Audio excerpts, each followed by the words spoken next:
Have you ever heard a story so amazing you could barely believe it was true? Well, get ready, because what you're about to hear actually happened. One man saved 45,000 people in a single night without firing even one bullet. Stay with me to find out how he did it! April 1945, Bergen-Belsen area, Germany. The war was almost finished, but something horrible was about to happen. Deep inside Nazi Germany, Canadian soldiers found a secret that made them terrified. The Nazis had given new commands. These commands had a special code name, Operation Endlösung. It meant one last win for Hitler, even though his armies were falling apart around him. The commands were simple and very evil.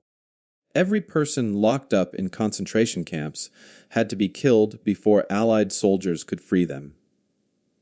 The SS commanders had 48 hours. Not even one person could stay alive to tell the world what happened in these camps. Hitler himself had screamed the order, "Not one person shall survive to tell what happened." In 3 camps near Bergen-Belsen, 45,000 Jewish prisoners waited behind sharp wire fences. They had no clue that in just 2 nights, Nazi soldiers planned to kill every single one of them. The prisoners were already starving. Their bodies were so thin they looked like skeletons. Many of them could barely stand up.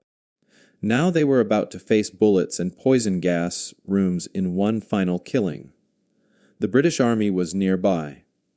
So was the American Army, but nearby was not close enough.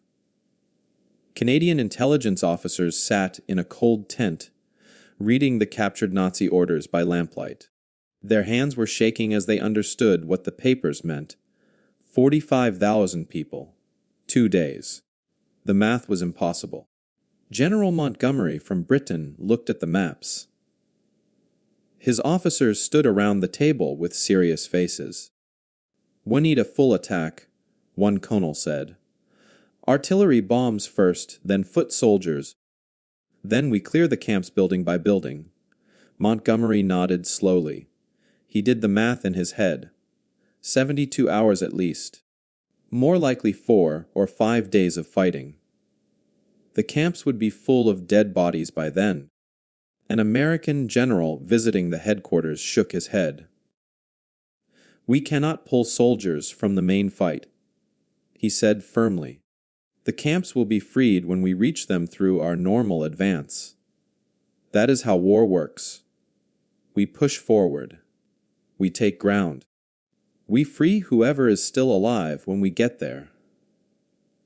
His voice was cold, like he was talking about capturing a bridge instead of saving lives. But one man in that tent could not accept this answer. Lieutenant Colonel David Margolis stood in the back corner. He was 34 years old, from Montreal, Canada. He had a thin face and tired eyes. He was not a hero from the movies. He had never led a charge or won a medal for being brave. David Margolis was a logistics officer. He moved supplies. He organized trucks and trains and warehouses. Other officers barely noticed him at these meetings. Combat generals did not respect men who counted boxes and planned delivery routes. But Margolis had something the generals did not have. He had lost everyone. His entire extended family in Poland was gone. Aunts, uncles, cousins, grandparents, all murdered. The letters from home had stopped coming in 1942. He knew what that silence meant. So when the general said 4 or 5 days, Margolis heard 45,000 death sentences. While they looked at maps and talked about strategy, he looked at the numbers differently. He saw truck capacity, travel time, distance, and chances to act. "It is impossible to do," a British general announced, closing the folder of intelligence reports. "We cannot take away resources for a rescue mission. We must stick with our main goal, destroying what remains of the German army." Other officers mumbled in agreement. This was how military minds worked. You had goals. You had resources. You calculated costs. Sometimes people died while you calculated. The tent flap opened and another officer came in with more bad news. Radio messages they intercepted confirmed that SS units were already getting ready for the killings. They were digging huge graves. They were testing the crematorium ovens to make sure they still worked. Time was running out like sand through fingers. Margolis cleared his throat. The sound was quiet, but somehow every officer in the tent turned to look at him. "Permission to speak, sir?" he asked Montgomery. The general looked surprised that the logistics officer was still there. He waved his hand. "Make it quick. Colonel." "The regular attack will not work," Margolis said. His voice was steady, but his heart was pounding. "By the time our artillery finishes bombing, by the time foot soldiers secure the area, by the time we clear 3 camps of enemy soldiers, everyone inside will be dead. The SS will kill them the moment they hear our guns. We are aware of the timeline problems."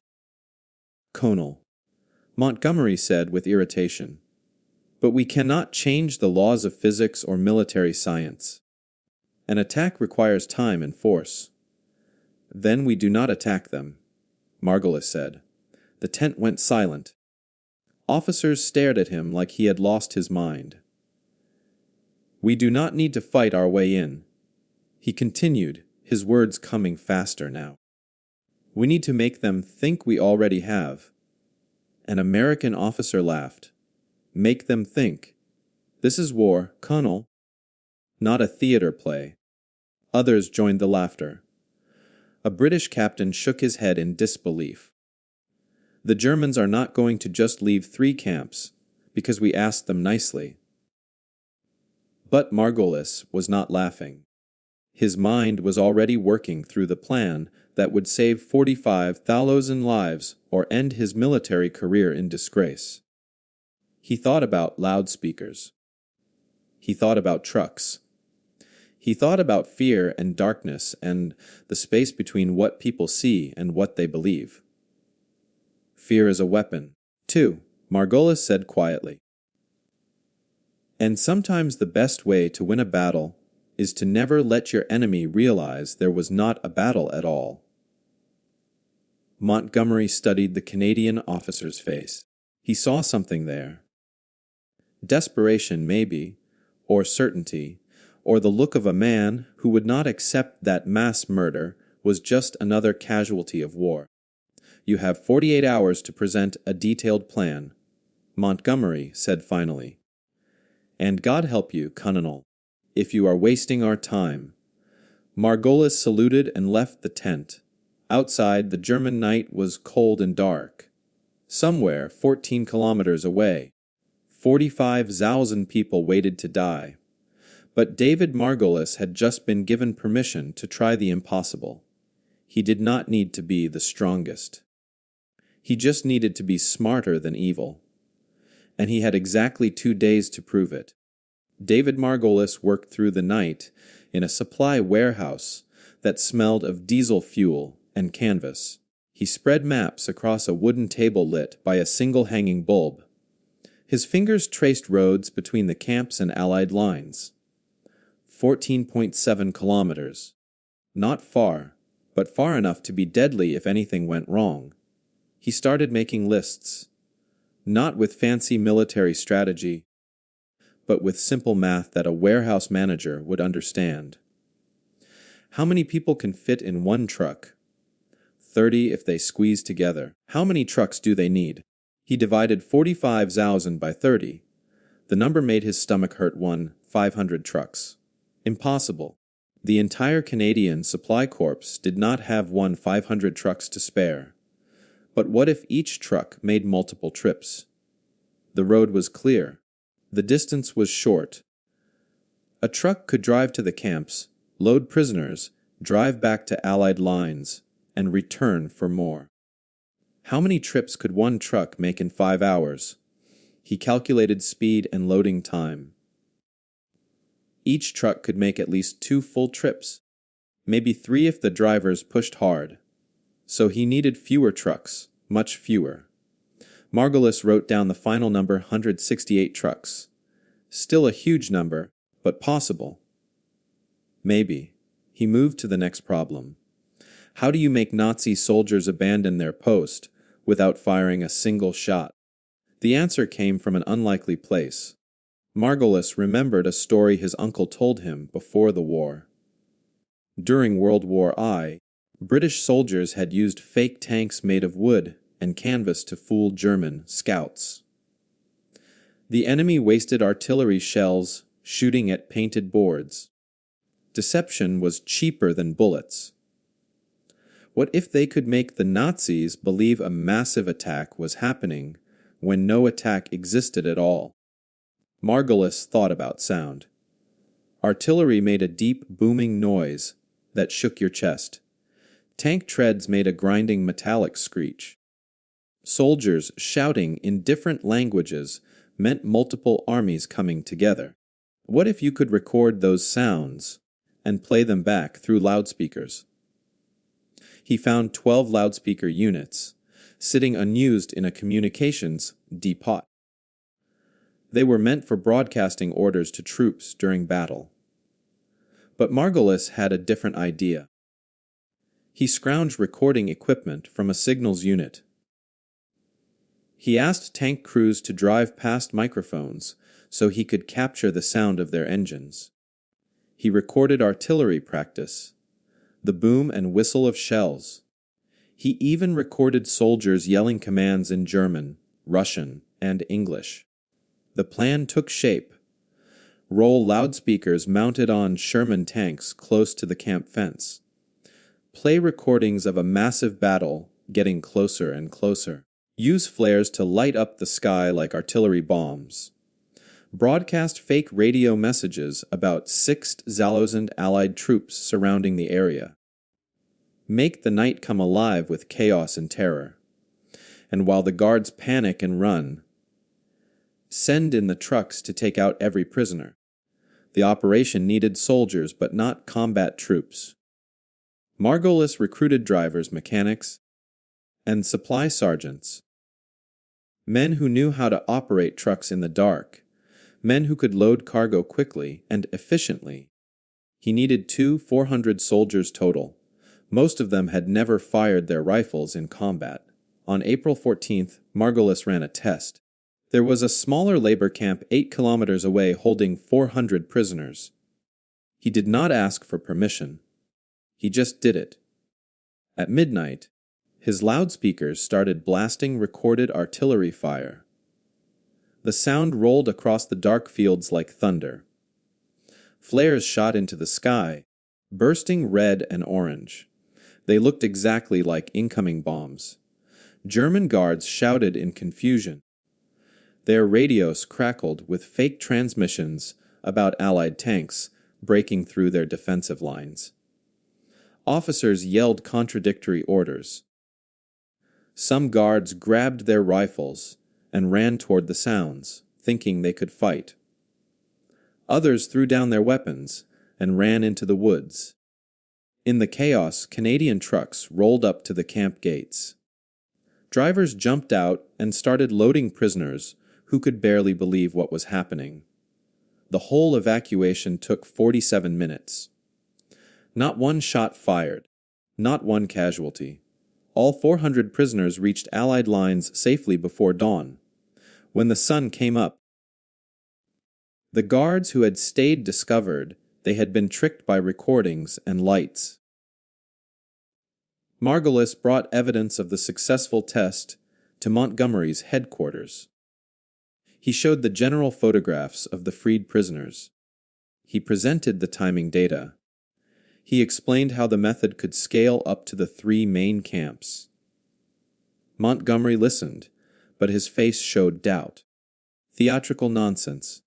He muttered, "You got lucky once with a small camp. This will never work on a large scale. Guards will realize it is a trick. You will get your men killed and doom the prisoners. American commanders visiting the meeting agreed. One colonel said the plan sounded like something from a radio drama, not real military operations. They told Margolis he would face court-martial if the mission failed and caused Canadian casualties.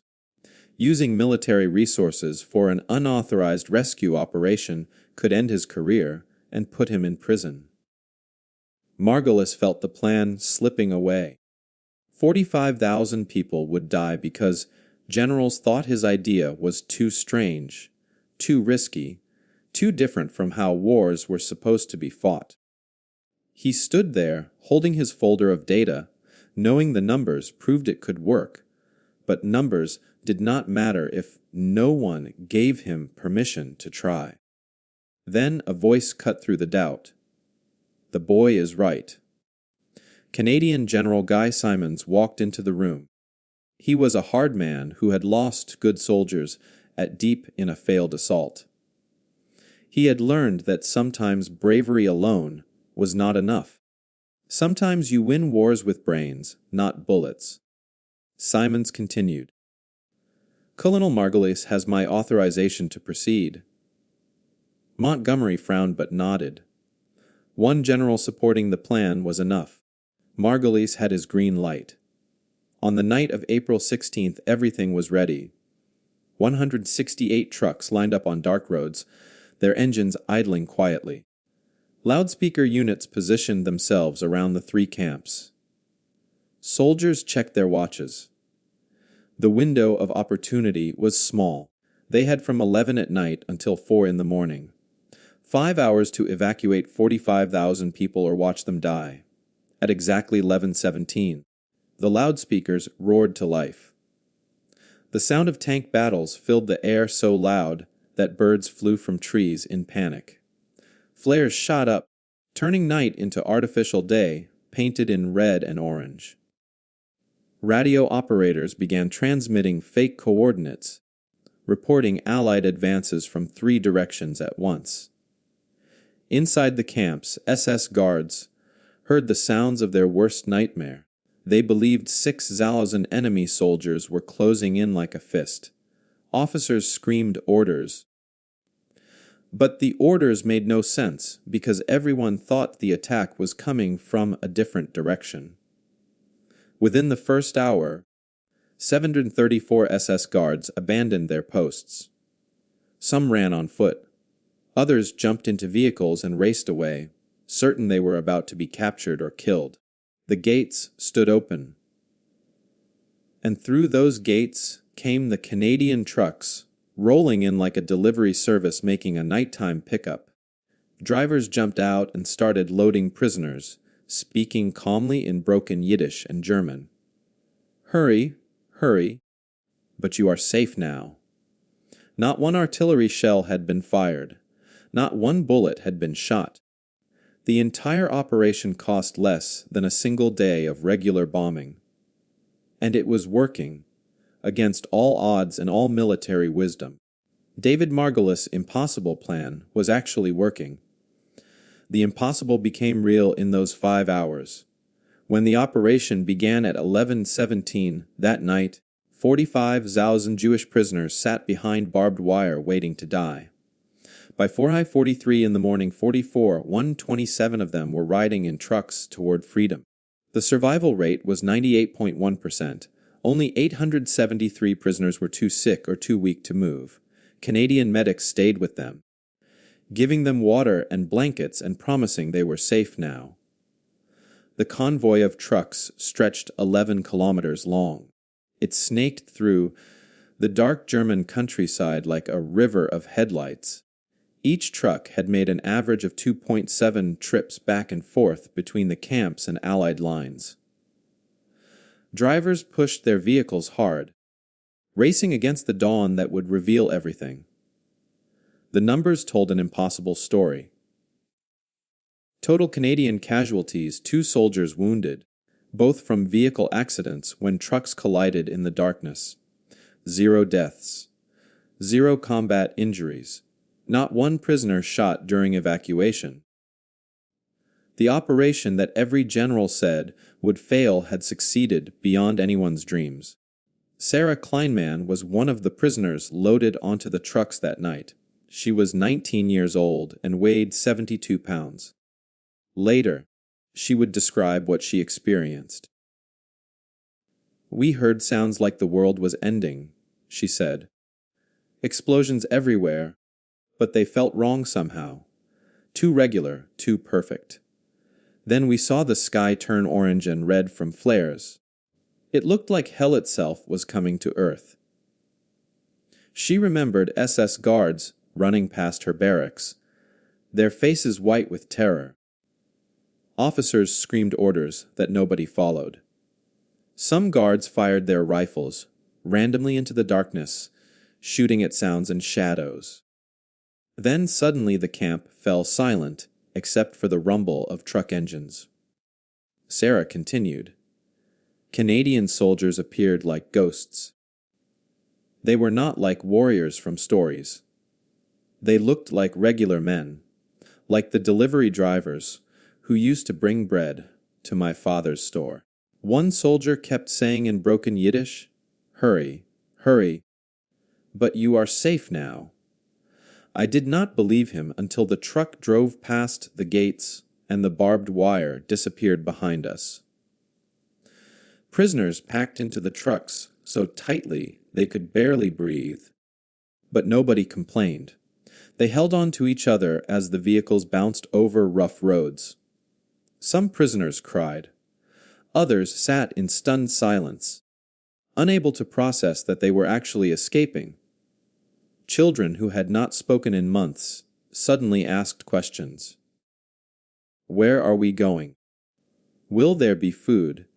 Are the bad men really gone? The physical details of that night stayed burned in survivor memories forever.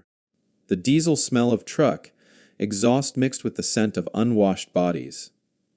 The cold April air biting exposed skin. The sound of recorded artillery that seemed to come from everywhere and nowhere. The strange beauty of flares floating down from the sky like deadly fireworks. The feeling of truck beds vibrating beneath exhausted bodies. The exact moment when the first rays of dawn touched the horizon and everyone realized they had made it through the darkness. When the sun finally rose on April 17th, Allied commanders counted the rescued prisoners in disbelief. The numbers seemed like a miracle. British officers who had called the plan theatrical nonsense now asked Margolis for detailed notes on his methods. American generals who said it would never work wanted to know if the technique could be used elsewhere. Within 36 hours, Margolis' psychological warfare playbook was being copied across the European theater. American units freed a camp complex near Munich using loudspeakers and fake radio transmissions. British forces freed prisoners from 2 camps in northern Germany with the same deception tactics. The method spread like wildfire because it worked and because it saved lives on both sides. In total, an additional 27,000 prisoners were freed across 4 other camp complexes using variations of Margolis' approach. Commanders who had relied on overwhelming firepower for 5 years of war suddenly discovered that sometimes the best weapon was the enemy's own fear. The statistics told a stark story when compared to traditional military assault plans. The British infantry assault plan that Montgomery had originally proposed estimated it would cost 800 Allied casualties and result in 18,000 prisoner deaths from crossfire and Nazi execution squads racing against time. The American bombardment proposal would have taken 96 hours of shelling, arriving far too late to save anyone. Margolis' method had cost 2 wounded soldiers and saved more than 44,000 lives. Back in Berlin, Adolf Hitler received news of the Bergen-Belsen evacuation on April 18th. Witnesses in the bunker reported he went into a screaming rage that lasted nearly an hour. He threw maps and smashed a telephone against the wall.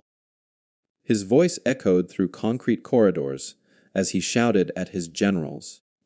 45,000 Jews slipped through our fingers in one night because your commanders were cowards who ran from loudspeakers. Where are my soldiers? Where is the Reich I built? Nazi propaganda minister Joseph Goebbels tried to control the damage. He released statements claiming the prisoners had been willingly relocated by German forces for humanitarian reasons. The story fell apart within hours as freed prisoners testified to journalists about the planned executions and the chaotic nighttime rescue.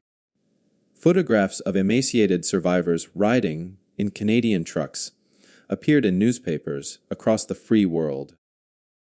The German military response revealed how completely the deception had worked.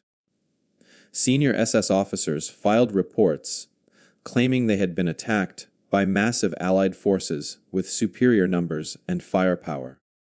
They described tank battalions that never existed and artillery positions that were actually just speakers playing recordings.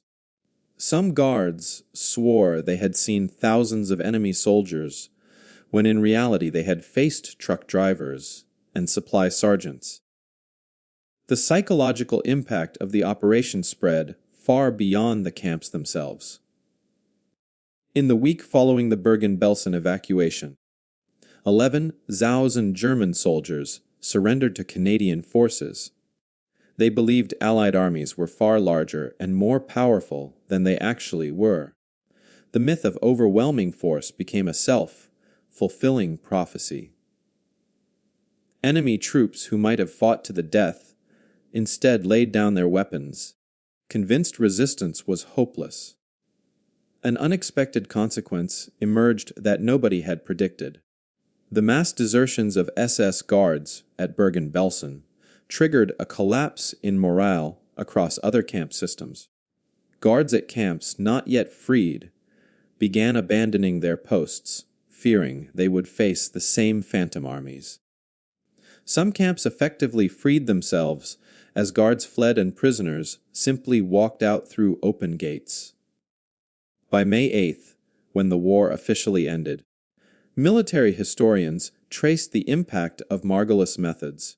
His techniques had directly or indirectly helped with the liberation of 112,000 prisoners across 19 different camps.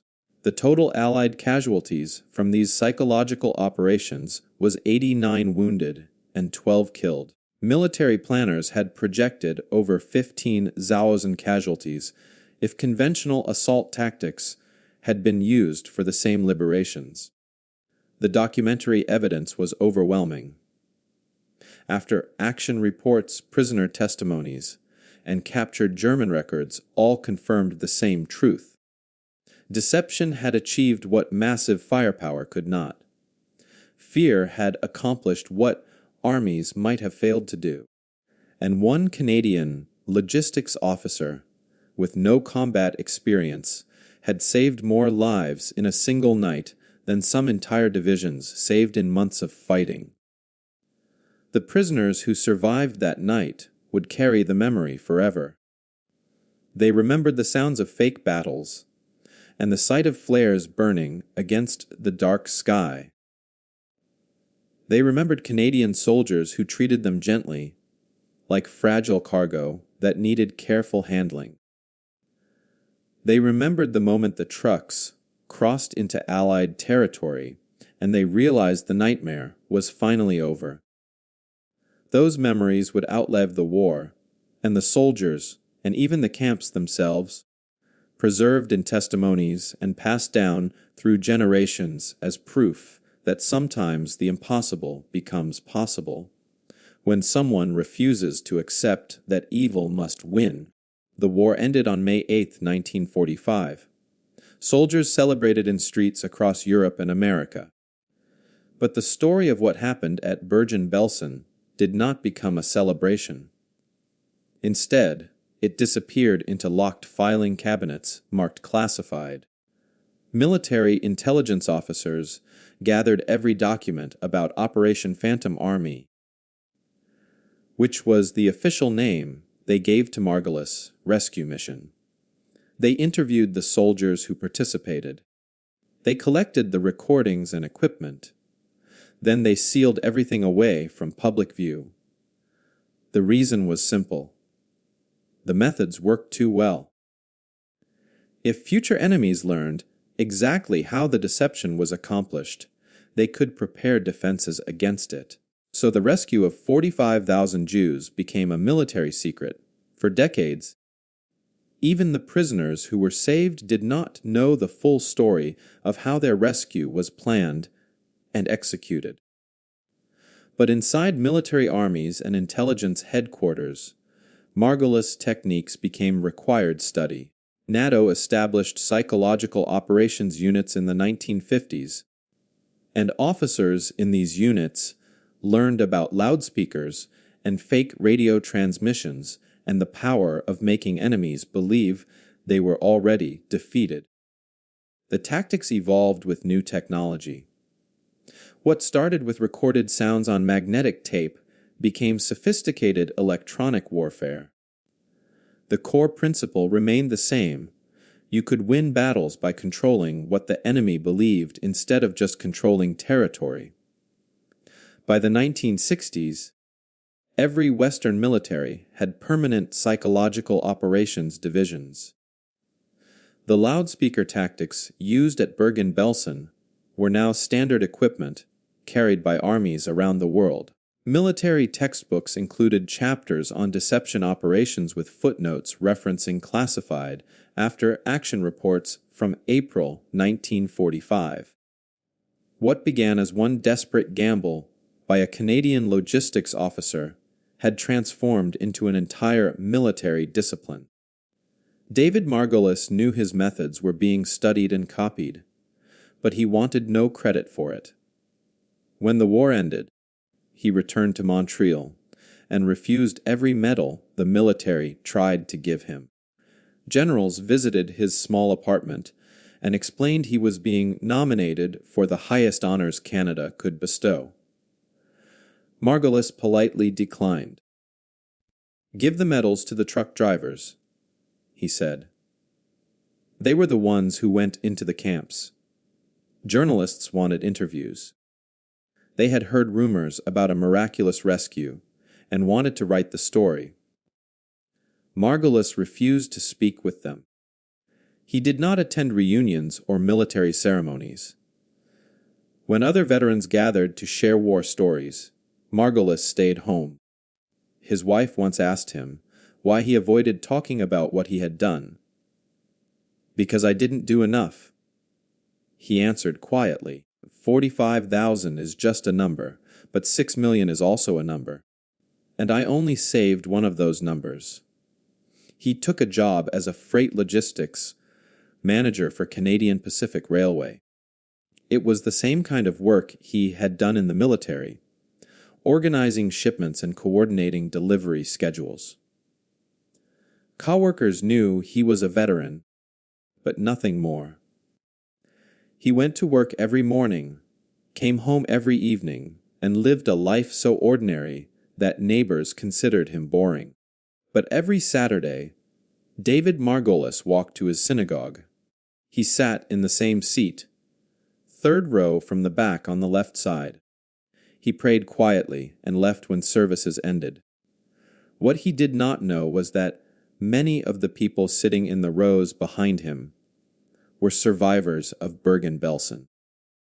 They had tracked him down over the years. They attended his synagogue not by coincidence, but by choice.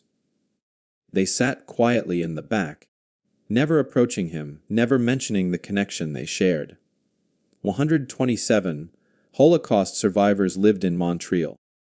All of them knew where David Margolis went to pray.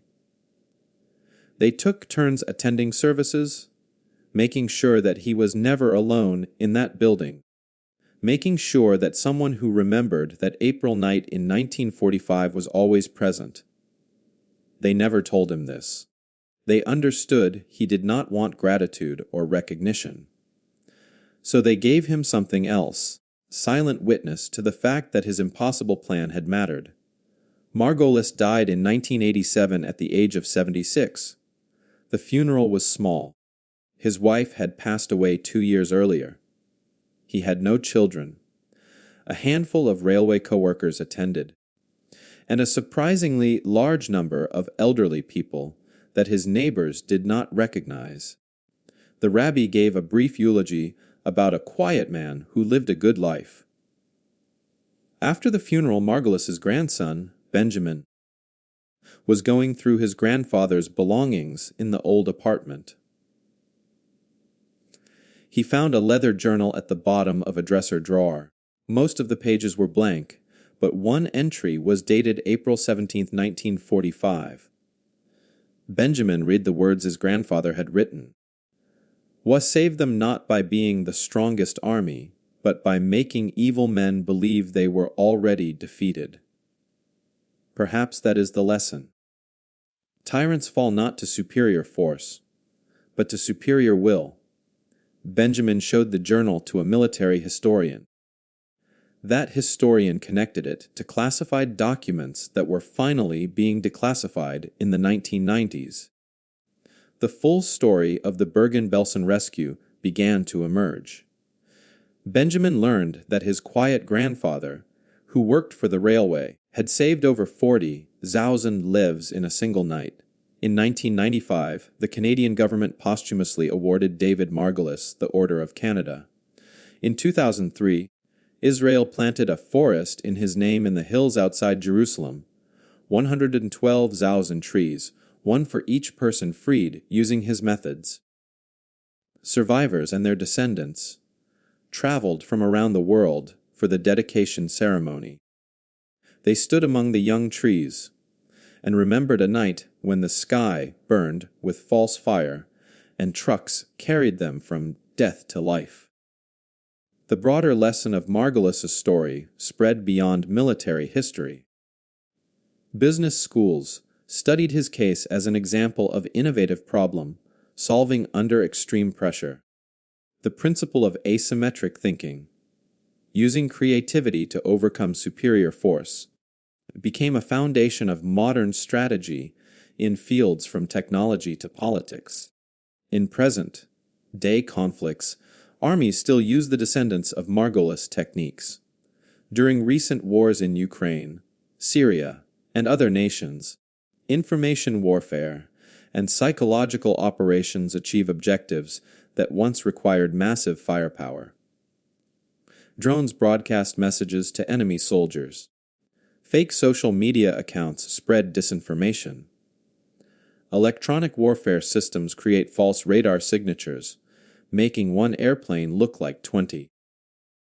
The technology has changed, but the core idea endures: make the enemy believe they have already lost, and they will defeat themselves. The philosophical truth at the heart of the Bergen-Belsen rescue remains relevant. Humanity's darkest moments demand not just courage, but creativity. Conventional wisdom said 45,000 people could not be saved in one night. Military science said rescue was strategically impossible. But one man asked a different question. He did not ask how to fight his way into the camps. He asked how to avoid fighting at all. He did not ask for bigger guns. He asked what the enemy feared most, and how to make that fear real. Hitler's rage when he learned that 45,000 Jews escaped because of loudspeakers revealed something important. Evil, for all its violence and power, collapses when confronted with intelligence and compassion, and the refusal to accept that mass murder is inevitable. The Nazi war machine that conquered most of Europe was undone by recordings and flares and truck drivers who knew how to load cargo efficiently. Sometimes the greatest victories are won not on battlefields soaked with blood, but in the space between what enemies fear and what we make them believe. David Margolis understood this in a way that generals trained for conventional warfare could not grasp. He proved that saving lives matters more than following rules about how wars are supposed to be fought. The story teaches us that impossible is often just a failure of imagination. That innovation comes from people willing to question every assumption. That the human mind can be a more powerful weapon than any bomb or bullet. And that one person who refuses to accept evil as inevitable can change the outcome for tens of thousands. In the end, what Hitler said when Canadians freed 45,000 Jews in one night mattered less than what those Jews said for the rest of their lives. They told their children and grandchildren about the night the world exploded with sound and light, and gentle men in uniform loaded them onto trucks and whispered that they were safe now. They testified that evil can be defeated not just with strength, but with the courage to try something no one has ever tried before. And they lived, which was the greatest victory of all. If this story inspired you, don't keep it to yourself. Share it with someone who needs to hear that one person really can make a difference. Hit that like button and subscribe so you never miss another incredible true story like this one. Remember, impossible is just a word until someone proves it wrong.